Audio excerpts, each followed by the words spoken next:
एक बार फिर क्या कर लेना है, रिवीजन आपको कर लेना है ना जी।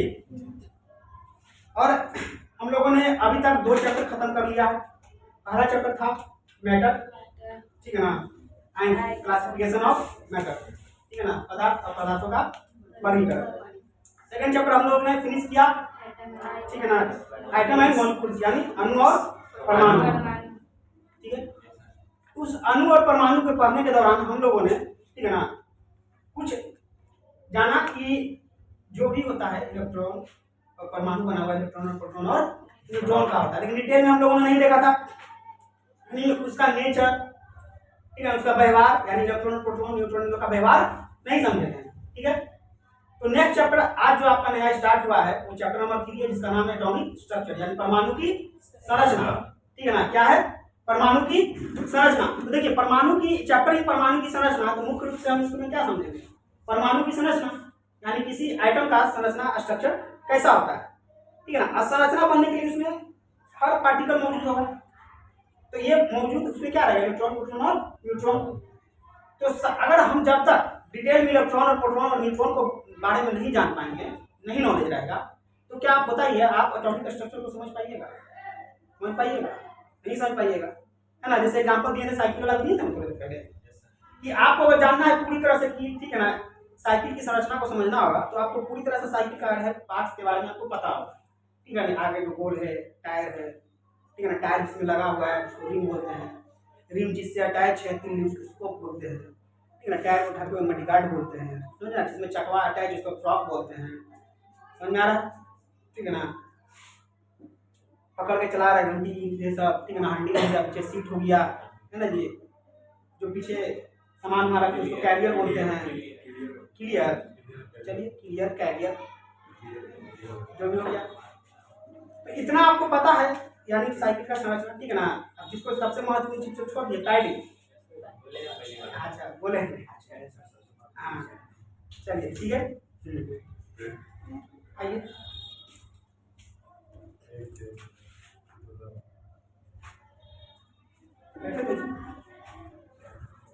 चलिए देखिए। तो इसी तरह हम लोग, ठीक है ना, एटॉमिक स्ट्रक्चर पर आने से पहले इसके बारे में जानेंगे, इलेक्ट्रॉन प्रोटॉन और न्यूट्रॉन के बारे में जानेंगे, ठीक है। क्योंकि हम लोगों ने, ठीक है ना, इससे पहले देखिए आपको यहाँ पे आप इसको, ठीक है ना, डाल्टन ने क्या बोला था, डाल्टन के परमाणु सिद्धांत के अनुसार बोला था कि परमाणु अविभाज्य है, यानी परमाणु को विभाज्य नहीं किया जा सकता है, परमाणु को विभाज्य नहीं किया जा सकता है। क्योंकि डाल्टन उस समय उतना ही शोध कर पाया था, उसका नॉलेज उतना ही तक था, लेकिन आगे चलकर इस पे और अधिक रिसर्च हुआ, तो आपको बताए थे कि रिसर्च में रदरफोर्ड, नील बोर्स ने यह साबित किया था कि परमाणु विभाज्य हो सकता है, और विभाज्य होकर किस रूप में आएगा, यानी इलेक्ट्रॉन प्रोटॉन और न्यूट्रॉन, समझ में आ रहा, यानी कि आपका, ठीक है ना, डाल्टन के अनुसार, किसके अनुसार, कि परमाणु जो होगा किसी भी पदार्थ का वो अंतिम कण होगा, क्या होगा, क्योंकि अब तो टूट नहीं सकता है, लेकिन रदरफोर्ड नील्स बोर्स के अनुसार कि परमाणु और टूट सकता है, यानी कि परमाणु ही बना हुआ है किसी पार्टिकल से, यानी उसको क्या कहेंगे, मूल कण, फंडामेंटल पार्टिकल बोलेंगे, फंडामेंटल पार्टिकल बोलेंगे ना। तो किसी भी आइटम का, किसी भी परमाणु का 3 फंडामेंटल पार्टिकल होता है, ठीक है ना, 3 मौलिक कण होते हैं, इलेक्ट्रॉन, प्रोटॉन और न्यूट्रॉन, ठीक है। तो यहाँ पे देखिए आपको बताएं कि कितना 3 फंडामेंटल पार्टिकल है ना जी, जिसको क्या बोलेंगे, मूल कण, ठीक है ना, क्या बोले, मूल कण। कौन कौन है, इलेक्ट्रॉन, प्रोटॉन और न्यूट्रॉन, आया समझ में, इलेक्ट्रॉन, प्रोटॉन, न्यूट्रॉन। तो आगे चल के, ठीक है ना, ऐसा मत समझिएगा कि सिर्फ इसमें इलेक्ट्रॉन, प्रोटॉन और न्यूट्रॉन ही होता है, ठीक है, और भी होता है, जैसे न्यूट्रॉनो होता है, प्रोटॉनो होता है, एंटी न्यूट्रॉन होता है, आया समझ में, लेकिन ये सब फंडामेंटल पार्टिकल नहीं है, यानी कि रहे या ना रहे कोई फर्क नहीं पड़ता, मूल कण नहीं है। मूल कण वैसा है जिसके रहने या ना रहने से उस पर असर होगा, है ना जी, समझ आ रहा है। जैसे हमारे घर के मूल कण कौन होते हैं, मम्मी, ठीक है ना। देखिए भाई वाला अगर कहीं गया हुआ तो उतना टेंशन नहीं होगा, लेकिन मम्मी ने कहीं से आइएगा, सामने कहिएगा, सबसे पहले क्या सवाल होता है, मम्मी कहाँ है, समझ में आ रहा? मम्मी नहीं दिख रही घर में, फिर भी कहिए कहाँ गए मम्मी, समझ में आ रहा है ना? तो यहाँ पे उसी तरह समझिए कि इसमें क्या है, आपका मूलगण हो जाएगा, ठीक है ना। अब देखिए इसने बताया कि अलग होता है, विभाज्य होता है, जिसमें क्या होता है इलेक्ट्रॉन, प्रोटॉन और न्यूट्रॉन। इसके अलावा भी होता है, क्या होता है, ये होता है, लेकिन पहले ही बताया what is not a fundamental particle of light, नहीं कहा, समझ आ रहा? आगे हम लोग देखेंगे अब एक करके इलेक्ट्रॉन के बारे में पढ़ेंगे, किसके बारे में, इलेक्ट्रॉन के बारे में पढ़ेंगे। देखिए इलेक्ट्रॉन का जो फर्स्ट ऑफ ऑल डिस्कवर किया है यानी खोज किया है, कौन किया है, जे थॉमसन ने किया है, ठीक है ना। किसने किया है, जे थॉमसन ने किया है, पहली बार खोज किसने किया, जे थॉमसन ने। इसी के लिए इसको नोबेल प्राइज मिला 1906 में, लेकिन नोबेल प्राइज किसको मिला, ठीक है, ये तो फैक्ट है। अब आइए, अगर इन्होंने इलेक्ट्रॉन की खोज की तो क्वेश्चन है कि इलेक्ट्रॉन की खोज कैसे किया, यानी कि जे थॉमसन के द्वारा इलेक्ट्रॉन की खोज कैसे की गई, ठीक है ना। How to discover electron by J Thomson, समझ आ रहा है, जे थॉमसन के द्वारा इलेक्ट्रॉन की खोज कैसे की गई, ठीक है। अगर इंग्लिश गलत हो, समझ आ रहा है ना, तो कोई समझ आ रहा है, कोई बड़ा बात नहीं, पहले ये बोले हमको इंग्लिश नहीं आता है, ठीक है ना, हिंदी में समझ रहे हैं ना, प्रयास कर रहे हैं, ठीक है ना, कि आप ही के साथ सीख जाए। अब देखिए इसने क्या किया, डिस्चार्ज ट्यूब लिया, ये आप जो देख रहे हैं क्या है, डिस्चार्ज ट्यूब, ठीक है ना। क्या लिया, डिस्चार्ज ट्यूब करने का मतलब है उस ट्यूब में कोई भी चार्ज नहीं है, डिस्चार्ज ट्यूब लिया, ठीक है ना। सुनते भी रहिए, बोर्ड पे देखते भी रहिए, डिस्चार्ज ट्यूब लिया, ठीक है ना। उस ट्यूब के अंदर गैस डाला, क्या डाला, गैस, ऐसा माना जाता है कि हाइड्रोजन गैस डाला, जिसका प्रेशर बहुत कम रखा, 0.001 mmHg, समझ आ रहा, इतना कम प्रेशर रखा। उसमें उसके बाद दोनों साइड में दो प्लेट डाला हुआ होगा और उसको बैटरी से कनेक्ट किया, बैटरी से वोल्ट दिया, कितना, 10,000 वोल्ट, कितना दिया, 10,000 वोल्ट दिया, समझ आ रहा है। और माइनस चार्ज और प्लस चार्ज क्रिएट, यानी प्लेट पे माइनस वाला क्या हुआ, कैथोड, और प्लस वाला एनोड, एनोड। जैसे चार्ज दिया, बैटरी को ऑन किया, देखा कि कुछ रेस यानी कि कुछ किरण माइनस प्लेट से निकलकर प्लस प्लेट की ओर जा रहा है, माइनस प्लेट से निकलकर, तो यहाँ पे देखिए, ठीक है ना, डिस्चार्ज ट्यूब हो गया, गैस हो गया, दाब इसका इतना हो गया, ठीक है ना, 10,000 वोल्ट हो गया। उसके बाद ये कांच का नली था, किरण जा रहा है, देख रहे हैं किधर जा रहा है, प्लस की ओर, प्लस की ओर जा रहा है, इसलिए इसको क्या बोला गया, कैथोड रे, क्योंकि ये कैथोड प्लेट से निकला है ये किरण, इसको क्या बोला गया, कैथोड रे। और यही कैथोड रे क्या है, यही कैथोड रे क्या है, इलेक्ट्रॉन है, समझ में आ रहा है, यही क्या है, यही इलेक्ट्रॉन है, समझ में आ रहा है, यही क्या है, इलेक्ट्रॉन है। तो हम ऐसा भी तो कह सकते हैं कि इलेक्ट्रॉन की धारा को क्या कह सकते हैं, कैथोड रे कह सकते हैं ना।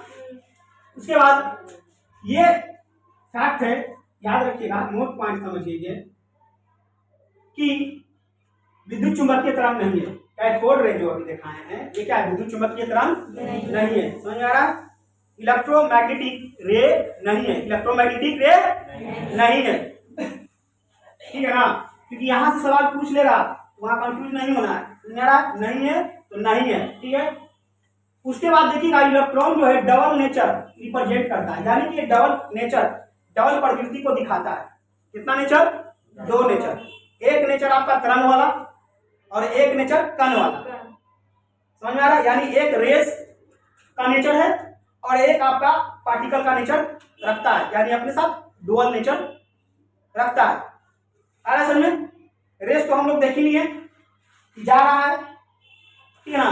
अब चूंकि ये पार्टिकल यानी कि क्या, कण का रखता है, तो इसमें कुछ ना कुछ द्रव्यमान होगा, है ना जी। ये जब नेचर रख रहा है कण के जैसा, पार्टिकल के जैसा, तो बिना द्रव्यमान के तो हो ही नहीं सकता, ठीक है ना। इसमें क्या होगा, इसका द्रव्यमान होगा, यानी ये कण की तरह भी, यानी कि पार्टिकल, और तरंग यानी कि रेज, ठीक है ना, यानी कि या आप कह सकते हैं वेव, तरंग को क्या बोलते हैं, वेव का नेचर रखता है, व्यवहार रखता है, ठीक है। और इसका खुद का क्या होता है, मास होता है, ठीक है ना, जिसको क्या बोलेंगे, कैथोड रे, यानी कि कैथोड रे का द्रव्यमान। आ रहा समझ समझ आ रहा है ना। अब देखिए आखिर इसमें द्रव्यमान होता है तो इसका पता कैसे चला था, यहाँ पे आपको ठीक है नहीं बनाए हैं आप लोग। एनसीईआरटी में या 8 या 9 क्लास में दिया हुआ है कि बीच में क्या लगा था, घिरनी लगा दिया। क्या लगा दिया? तो अगर मान लीजिए इधर माइनस था उधर प्लस था, तो ये जा रहा था, यहाँ घिरनी है, इसको नचा दे रहा है, इसको क्या कर दे रहा है, नचा दे रहा है। अगर ये नचा दे रहा है इसमें कुछ ना कुछ अपना द्रव्यमान होगा जो ले जा रहा है। आ रहा है समझ नहीं? तो इसी से साबित हुआ कि इसमें क्या है, मास है। अब आइए हम लोगों ने इससे पहले वाले चैप्टर में पढ़ लिया है कि मास किसी भी परमाणु का या इलेक्ट्रॉन का या प्रोटॉन का दो तरह से होता है, एक आपका एब्सोल्यूट है और रिलेटिव, एक एब्सोल्यूट और रिलेटिव। समझ आ रहा? देखिए ये आपका क्या हो गया, एब्सोल्यूट, एब्सोल्यूट मास, एब्सोल्यूट को हिंदी में बोलते हैं निरपेक्ष द्रव्यमान, जिसका वैल्यू होता है 9.1110 माइनस में, ठीक है ना। क्योंकि इसमें किस में, इसको ग्राम में हम लोग दिखाते हैं तो ग्राम हो जाएगा, ये बहुत कम है, समझ आ रहा है ना, बहुत कम है, हो कभी नहीं है, ठीक है ना, बहुत कम है। रिलेटिव मास देखिए इसका, रिलेटिव मास को हिंदी में बोलेंगे सापेक्ष, ठीक है ना। इसको किस में डिनोट करते हैं, एएमयू में, एटॉमिक मास यूनिट में। और इसका कितना होता है, एक एएमयू का 138वां भाग, यानी एक एटम का 138वां भाग, सब प्रीवियस में बता चुके हैं, ठीक है ना। और एक एएमयू बराबर हाइड्रोजन के एक एटम के बराबर होता है। तो हम इसको ऐसे भी कह सकते हैं कि हाइड्रोजन के एक एटम के 1838वां भाग के बराबर इसका द्रव्यमान होता है। आ रहा समझ में? उसके बाद आगे देखिए इलेक्ट्रॉन तो क्या होता है, चार्ज की उपस्थिति होता है, चार्ज की, और कैसा चार्ज होता है, नेगेटिव। कैसा चार्ज होता है, नेगेटिव। अब देखिए नेगेटिव चार्ज पता कैसे चला कि नेगेटिव है, तो अभी जैसे कि यहाँ पे एक डिस्चार्ज ट्यूब अगर ले लिया है, ठीक है ना, तो ये प्लस था, ये माइनस है, और यहाँ से किरण जा रही थी, ठीक है ना, ये रे जा रहा है, ठीक है ना, कहाँ प्लस की ओर। इसने क्या किया कि वाव प्लस यहाँ लगा दिया, वाव प्लस लगा दिया, तो देखा कि यहीं से ही मुड़ने लगा, समझ में आया ना, यहीं से मुड़ने लगा। इससे पता चल गया क्या, नेगेटिव था तभी तो पॉजिटिव की ओर अट्रैक्ट हुआ, ठीक है ना। तो यहाँ से ही पता चल गया। अब सवाल आता है कि नेगेटिव है लेकिन इसका कुछ ना कुछ वैल्यू होगा, कितना नेगेटिव है। तो आर मिल्टन ने इसकी गणना की, आर मिल्टन ने इसकी गणना की और निकाला 1.6 × 10 के पावर, ठीक है ना, -19 कूलम। समझ में आ रहा? ये इसका चार्ज जो बहुत कम था, बहुत कम था, ठीक है ना। इलेक्ट्रॉन प्रोटॉन के अलावा इतना कम चार्ज कहीं एग्जिस्ट नहीं करता है, इसके अलावा और नहीं। समझ में आ रहा है? उसके बाद हम कह सकते हैं इलेक्ट्रॉन जो है, ठीक है ना, electron charge absolute charge -1.6 × 10⁻⁻19 coulomb, और रिलेटिव को -1 हम कह सकते हैं, ठीक है। तो ये आपका यहाँ पे समाप्त होता है चैप्टर नहीं, इलेक्ट्रॉन, ठीक है।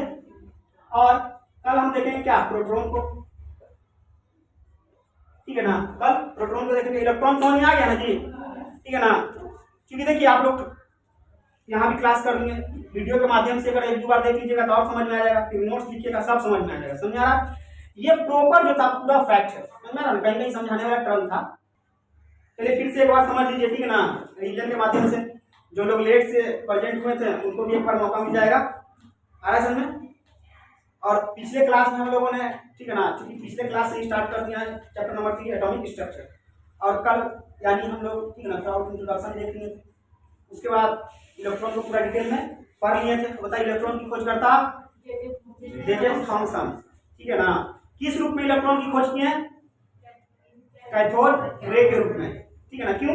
क्योंकि वो प्रैक्टिकल किए थे डिस्चार्ज ट्यूब पे, ठीक है ना, जिसमें गैस भर के, गैस का जो प्रेशर था बहुत कम था, 0.001 मिलीमीटर पारे के बराबर, एचजी मतलब पारा के बराबर।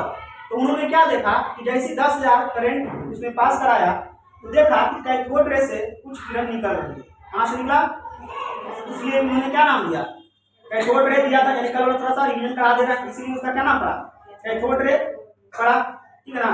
फिर उसके बाद आगे चल के देखे थे कि इसमें अपना द्रव्यमान भी होता है, इलेक्ट्रॉन में द्रव्यमान होता है, कल बताए थे। तो कैसे पता चला? क्योंकि एक घिरनी भी लगा के चेक किया गया, तो घिरनी को नचा दे रहा था, बिना द्रव्यमान को घिरनी कभी नचता नहीं नचता। उसके बाद चार्ज भी पता चला, ठीक है ना, इसका द्रव्यमान कितना, अच्छा द्रव्यमान की बात है, द्रव्यमान कितना बताए थे बताओ, 9.11 10 के पावर -28 ग्राम। समझ में आ रहा? ये क्या था? द्रव्यमान था, जो हो के भी ना है, मतलब बहुत कम है कि नहीं। उसके बाद चार्ज की अगर बात की जाए तो चूंकि ये कैथोड से एनोड की ओर जा रहा था, यानी प्लस की ओर जा रहा था, तो साफ पता चलता है नेगेटिव ही होगा। समझ में आ रहा है कि नहीं? नेगेटिव ही होगा। और चार्ज का जो वैल्यू था, इस चार्ज की गणना किसने किया था? आर एन मिलकर। किसने किया? आर एन मिलकर ने। याद आ रहा है? रिवीजन करा रहा है कल का, ठीक है ना। आर एन मिलकर ने चार्ज की गणना की, यानी पता तो जे थॉमसन ने लगा दिया कि चार्ज क्या होगा, माइनस, लेकिन कितना होगा ये बताया आर एन मिलकर। तो चार्ज कितना होता है? 1.6 इंटू 10 के पावर -19 कूलम। ये तो सब वैल्यू कितना था? माइनस में था। समझ आ रहा? यानी इलेक्ट्रॉन की प्रवृत्ति कैसा था? डबल नेचर था, कण के समान भी और तरंग के समान भी, वेव के समान भी, ठीक है ना। आ रहा समझ में? तो मुख्य रूप से पढ़ाएं तो सब कुछ तभी पढ़ा देंगे, तभी प्लस में डिवीजन हो जाएगा। समझ आ रहा है ना? हाँ, याद आ रहा है? कुछ दिमाग में आया? अब आगे की चर्चा आज करते हैं, ठीक है ना। आज हम लोग क्या पढ़ेंगे? प्रोटॉन, ठीक है ना। और प्रोटॉन के खोज करता है गोल्डस्टीन। कौन है? गोल्डस्टीन। तो सबसे पहले इलेक्ट्रॉन की खोज हुई और उसके बाद क्या हुआ? प्रोटॉन की खोज हुई। तो देखिएगा, गोल्डस्टीन ने जे थॉमसन के किए गए प्रयोगों का ही अनुसरण किया। समझ में आ रहा है? सेम किया, बस थोड़ा सा का डिफरेंस उन्होंने किया, थोड़ा सा का अंतर किया। तो यहां इन्होंने यह देखा, बोर्ड पे भी आएंगे, पहले सुन लीजिए। इन्होंने यह देखा कि इस बार जो किरण है, रे है, वो कैथोड से निकल के कहां निकल रहा है? एनोड से निकल रहा है। तो इन्होंने खोज किया एनोड रे के रूप में। किस रूप में? चूंकि इसने अंतर क्या किया था? सब कुछ सेम था, अंतर यह था कि कैथोड वाले प्लेट पे छिद्र कर दिया। क्या कर दिया? और ये जो निकल के कहां जा रहा था? उसी छिद्र में जा रहा था। उस छिद्र को क्या बोलते हैं? केनाल। इसलिए केनाल रे भी इसको बोला गया। चलिए बोर्ड के माध्यम से समझिए, नहीं तो फिर समझ ही नहीं पाइए कि ठीक है ना, जो हम बोल रहे हैं कहां से बोल रहे हैं, किसके बारे में बोल रहे हैं, ठीक है ना। देखिए, प्रोटॉन की खोज करता आपको कौन थे? गोल्डस्टीन थे, ठीक है ना। वास्तव में इन्होंने क्या किया? एनोड रे के रूप में खोजा। समझ में आ रहा? अभी आगे आपको क्लियर होगा कि एनोड रे के रूप में ये खोजा, ठीक है। प्रोटॉन तो इन्होंने नाम दिया ही नहीं था, इन्होंने वास्तव में क्या खोजा? यानी कि प्रोटॉन जो देखा गया, ठीक है ना, बाद में देखा जाता है। प्रोटॉन जो नाम इसको दिया गया, क्या दिया गया? बाद में। प्रोटॉन की खोज कर क्वेश्चन होता है, प्रोटॉन की खोज कैसी होता है, जस्ट होता है। इन्होंने किसका अनुसरण किया? जे थॉमसन के, ठीक है ना, प्रयोग का क्या किया? अनुसरण किया। बस डिफरेंट ये था कि देख रहे हैं, वहां वाले प्लेट में छिद्र नहीं था, कैथोड में नहीं था, इसने क्या किया? छिद्र कर दिया। सेम किया, 10,000 बैटरी से कनेक्ट किया, जैसी, ठीक है ना, यहाँ करंट पास हुआ, देखा इधर से रे किधर जा रहा है? इधर, और इस छिद्र में प्रवेश कर रहा है। कहां कर रहा है? छोटे छोटे छिद्र में। आ रहा है? क्योंकि ये क्या है? कैथोड प्लेट है और ये एनोड प्लेट है, माइनस कैथोड प्लस एनोड। निकला कहां से? एनोड से, इसलिए क्या नाम दिया इसको? एनोड रे। इसको क्या नाम दिया? और चूंकि ये केनाल में जा रहा था, इसलिए केनाल रे भी इसको बोला जाता है, इसलिए इसको क्या बोला गया? केनाल रे भी बोला गया। और ये कैसा प्लेट है? ये प्लेट कैथोड है, ये प्लेट एनोड। ये भी क्या है? डिस्चार्ज ट्यूब लिए। कैसा ट्यूब लिए? और इसका ये प्रेशर है। समझ आ रहा है कि नहीं? ये प्रेशर है, एडजस्ट होता है, ठीक है ना। mm यानी मिलीमीटर Hg पारे, प्रेशर बहुत कम। उसके बाद आगे देखिए कि क्योंकि ये एनोड रे और केनाल रे के रूप में बाद में ठीक है ना, इसका नाम प्रोटॉन होगा। बाद में इसका नाम प्रोटॉन, यानी प्रोटॉन शब्द की अगर देखिएगा, ठीक है ना, अवधारणा किसने किया? रदरफोर्ड ने। किसने किया? आगे समझ में? गोल्डस्टीन ने नहीं किया। गोल्डस्टीन ने नहीं किया।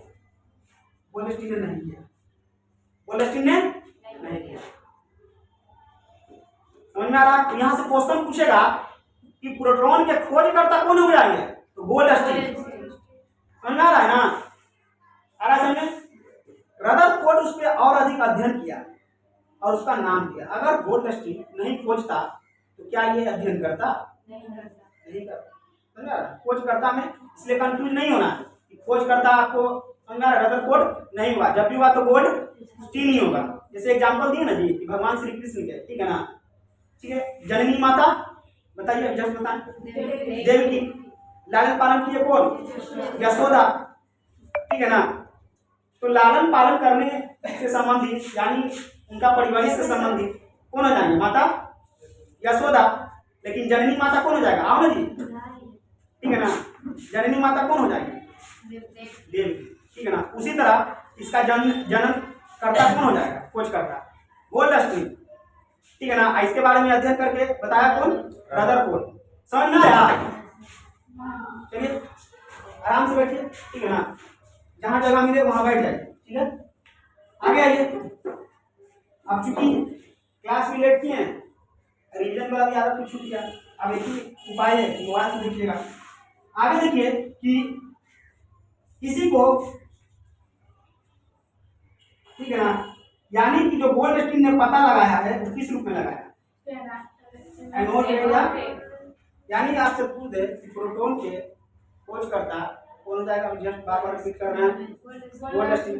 आप पूछेगा गोल्डस्टीन किस रूप में किया, तो एनोड या कैनाल। क्वेश्चन किसी भी तरह से पूछे हम लोगों को प्रिपेयर रहना, समझ आ रहा है ना। इस वाले सर्किल का पूरा कॉन्सेप्ट क्लियर है। अब आइए फिर यहाँ से बोली देवाल घेरते तो समझ में आएगा कैसे, ठीक है, ठीक है ना।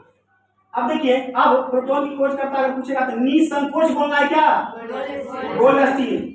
और किस रूप में खोजा, एनोड या कैनाल रे के रूप में खोजा, ठीक है। और ये जब भी खोज हुआ तो इलेक्ट्रॉन के बाद, यानी पहले किसका खोज हुआ, इलेक्ट्रॉन, उसके बाद प्रोटॉन। आ रहा समझ में। और प्रोटॉन पे खोज हुआ तो इसमें देखा गया कि कैसा कण है, तो द्रव्यमान युक्त है, यानी इसमें भी क्या है, द्रव्यमान। जिस तरह से इलेक्ट्रॉन में द्रव्यमान था उस तरह से प्रोटॉन में भी द्रव्यमान है, यानी कि द्रव्यमान है इसमें। इसमें कैसा द्रव्यमान, द्रव्यमान अभी पढ़े केमिस्ट्री में, एब्सोल्यूट और रिलेटिव करके हम लोग चेक करते हैं। इसका एब्सोल्यूट द्रव्यमान अगर देखिएगा तो होगा 1.67 इंटू 10 के पावर, ठीक है ना, -24 ग्राम, ठीक है ना। फिर से सुनिए कितना है, 1.67 इंटू 10 के पावर -20 ग्राम, ठीक है ना, -24 ग्राम यानी 24 ग्राम, ठीक है। ये इसका द्रव्यमान हो गया। याद करो इलेक्ट्रॉन का द्रव्यमान कितना था, 9.11 गुने 10 पे पावर -28 ग्राम, है ना जी। बार बार बोलवाने से भी याद हो गया होगा। तो बताइए द्रव्यमान तो दोनों का डिफरेंट हो गया कि नहीं हो गया, द्रव्यमान एक हुआ नहीं हुआ। यहाँ पे साफ पता चला इसका द्रव्यमान कुछ है, ठीक है ना। अगर इसको रिलेटिव में अगर हम बोलेंगे तो इसको रिलेटिव में एक एमयू यानी कि एक हाइड्रोजन के बराबर, एक एमयू और एक हाइड्रोजन के बराबर। तो याद कीजिए, कंपेयर कीजिए, इलेक्ट्रॉन का कितना बोले थे रिलेटिव मास, एक एमयू का 1838वां भाग, यानी कि हाइड्रोजन आइटम के 1838वें भाग के बराबर। तो कहने का मतलब हो गया कि प्रोटॉन का द्रव्यमान तो इलेक्ट्रॉन से ज्यादा ना हो गया जी। अब कितना ज्यादा, तो 1838वां भाग ज्यादा, 1838 गुना ज्यादा नहीं हुआ। समझ, अगर आपसे बोला जाए कि इलेक्ट्रॉन और प्रोटॉन दोनों में क्या होता है, मास होता है, द्रव्यमान होता है, लेकिन ज्यादा किसका, प्रोटॉन का। अब इसमें कोई संशय नहीं, कोई किंतु परंतु नहीं होना चाहिए। अब कितना ज्यादा, 1838 गुना अधिक, ठीक है ना। यहां से अगर नहीं समझ आ रहा तो यहां से तो समझ नहीं आ जाएगा, ठीक है। यहाँ पे कोई चीज यहाँ पे लिख दिए हैं। अब चूंकि जिस तरह से इलेक्ट्रॉन पे आवेश है उसी तरह प्रोटॉन पे भी आवेश होगा, है कि नहीं। तो इसमें भी क्या होगा, क्वेश्चन है कि क्या प्रोटॉन पे आवेश है। सीधा सा बात है, एकदम है, समझा ना। तो कहा जाता है एकदम भैया होगा, समझा। क्यों, क्योंकि हम साफ साफ देख रहे हैं कि ये एनोड से निकल के कहाँ जा रहा है, कैथोड। एनोड से निकल के ये माइनस की, जैसे हम पता कि प्लस की ओर जा रहा था तो माइनस था, यहाँ माइनस की ओर जा रहा होगा जो क्या होगा, प्लस होगा। जैसे कल जो एग्जाम्पल दिए थे कितना नहीं जा रहे, उल्टा समझ लीजिए, तो उल्टो प्रवृत्ति का होता है, नहीं होता है, समझ गया ना। हाँ ठीक है, तो यहाँ भी क्या कर रहा है, इस पर ट्रैक कर रहा है, समझ आ रहा है कि नहीं, ठीक है ना, क्या कर रहा है, अट्रैक्ट कर रहा है, यानी इस पे क्या होगा, प्लस चार्ज होगा, क्या होगा, यानी कि इस प्लस वाले को कौन अट्रैक्ट कर रहा होगा, माइनस कर रहा है, इस पे कैसा चार्ज, यानी आवेश होगा, क्या होगा, आवेश कैसा होगा, पहले तो निश्चित हो कि आवेश होगा, कैसा आवेश होगा, पॉजिटिव होगा, कैसा होगा, और पॉजिटिव आवेश कितना होगा, इसका भी उतना ही है, 1.6 इंटू 10⁻⁻19 कूलम, समझ में आ रहा है, बस अंतर इतना है कि वो माइनस में था, ये प्लस में, इसका मतलब क्या हुआ, द्रव्यमान दोनों का चेंज हो गया, लेकिन दोनों का जो चार्ज है संख्या के रूप में तो एक ही ना हो गया, उसका भी 1.6 into 10⁻⁻19 coulomb, total value minus में था, और इसका भी संख्या उतना ही है 1.6 इंटू 10⁻⁻19 कूलम, लेकिन प्लस में, तो संख्या में तो क्या हो गया, बराबर, समझ आ रहा है, संख्या में बराबर, यानी कह सकते हैं इलेक्ट्रॉन और प्रोटॉन के बारे में, अगर हम रिलेटिव अगर ठीक है ना उसका रिलेशन अगर दिखाएं तो हम साफ साफ कह सकते हैं कि द्रव्यमान में क्या है, असमानता पाया गया, लेकिन चार्ज में संख्यात्मक रूप से क्या है, समान, ठीक है ना, द्रव्यमान में संख्यात्मक रूप से असमान डिफरेंस, लेकिन चार्ज में संख्यात्मक मान बराबर है कि नहीं समझ आ रहा है,